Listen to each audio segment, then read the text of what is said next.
நங்கையரின் நலன் காக்கும் நவராத்திரி விழா சூரனை அழிக்கும் சூரசம்ஹார விழாவாக சேலத்தில் கடைகட்டியது.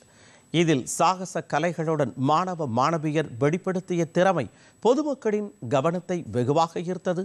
இது குறித்த ஒரு செய்தி தொகுப்பினை தற்பொழுது பார்க்கலாம்.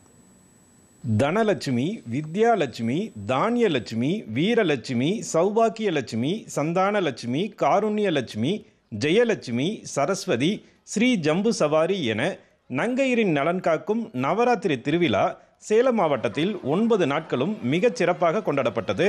நவராத்திரியின் நிறைவாக சூரசம்ஹார நிகழ்ச்சி சேலம் செவ்வாய்ப்பேட்டை ஸ்ரீ ருக்மணி சமேத பாண்டுரங்கநாதர் கோவிலில் ஆயிரக்கணக்கான பக்தர்கள் புடைசூழ பிரம்மாண்டமாக நடைபெற்றது.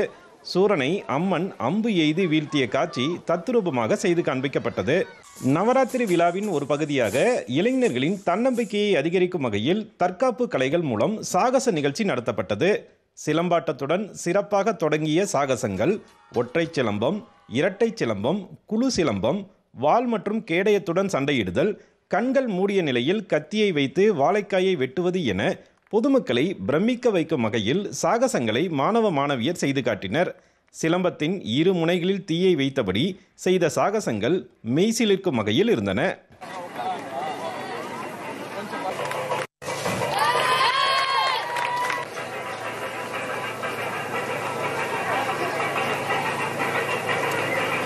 அனைத்து திருவிழாக்களின் நோக்கமும் பொதுமக்களின் மகிழ்ச்சி மற்றும் மன நிறைவுக்கானதாகவே இருக்கிறது.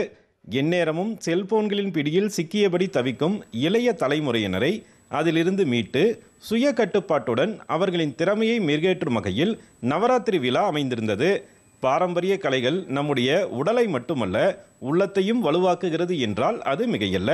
சேலத்திலிருந்து விஜயகுமார் குணசேகரன்.